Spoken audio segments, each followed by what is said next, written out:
What would you say if I told you that the St. Patrick's Day story had less to do with the color green and leprechauns and green beer and parades than the actual original story? Okay, I'm going to try to summarize really quick because actually you're going to find out there's pirates and slavery and Montessori's and some pretty cool stuff. So let's go through it as fast as I can. Okay.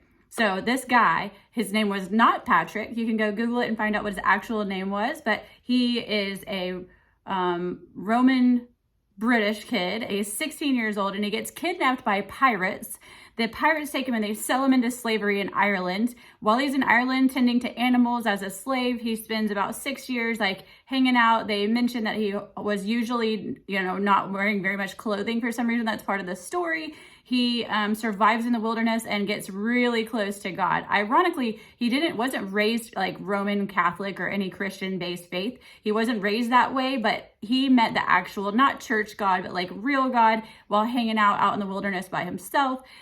He started having dreams. Well, in one of those dreams, God says, all right, you've been awesome. I've loved getting to know you. You've been a faithful servant. Now it's time literally to catch your ship, right? Your ship is coming in. It's time for you to get the heck out of here. And I'm going to send a way to save you. So go to where the water is, because that's where boats are, and you'll find a ship. So he puts on his brave face. At this point, he would be probably in his early 20s, and he decides that he's going to go follow what this dream tells him to do. And guess what? He makes his way to the coast, and there's a boat. That boat actually takes him back to his homeland, where he didn't go running back into the arms of his family. He went straight to a Montessori. He spent 20 years there becoming a bishop, falling in love with God, learning the scriptures and all of the things. He could not shake his love for the Irish people, right? So while he was there, his heart just grew. God made a space in his heart for the people of Ireland.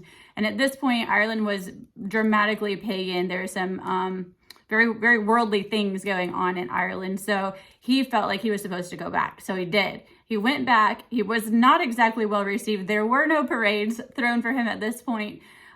He started spreading the word of Christianity, and he knew he needed to do it in a way that he could communicate with the Irish people. So this is where the clover comes in, not 4 leaves. It's like 1 in 10,000 4-leaf clovers, right? He used a 3-leaf clover. Why? Because he thought it was a simple illustration to be able to explain the Trinity, Father, Son, and Holy Spirit, right? So that's where the use of clovers came from. That's where his statues have, his staff has a clover at the top of it. If you notice, it's 3 leaves, not 4, because it was his illustrated sermon back in the day of how to teach people about the Trinity.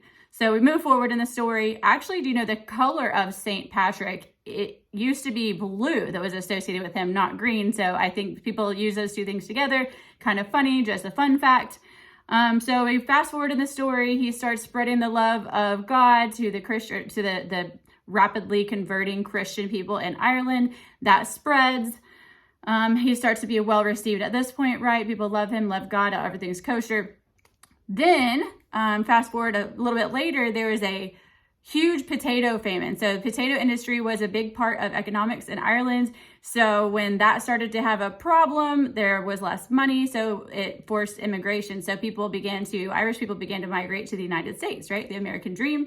So as the United States likes to do, we take traditions and make them our own and make them our own celebration.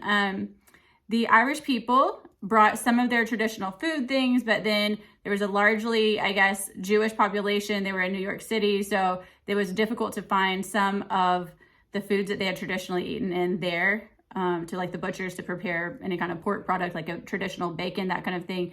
So this is where we get corned beef. That switched over in the United States. It's also, the last thing I'll tell you is about the parade. So I guess there was some Irish military men in New York that went from one place to another. And during that process, it became known as the St. Patrick's Day Parade. It's just kind of funny. There were no leprechauns. In fact, he wasn't even Irish. There's a lot of things that are kind of fun. I bet you didn't know he was a 16-year-old kid kidnapped by pirates who went on to spread the love of God, who he did not meet in a church. He met in an open field. So today, I want you to think, when you're wearing your green and you're celebrating and all the things that we do, eating maybe traditional, maybe not traditional foods.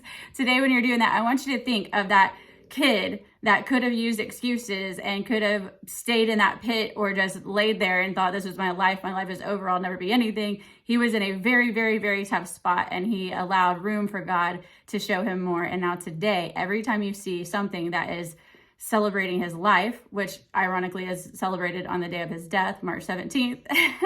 I want you to think of the obstacles that he had to overcome and the mindset that he had to have to be willing to not only survive that season, but come out of that season and go impact the world in a way that we're still talking about today. So you could do the same exact thing, no matter what you've gone through, what you're going through right now. There's a place for you to make room, just like he did, for God to give you a dream again and for you to go accomplish something big and make an impact.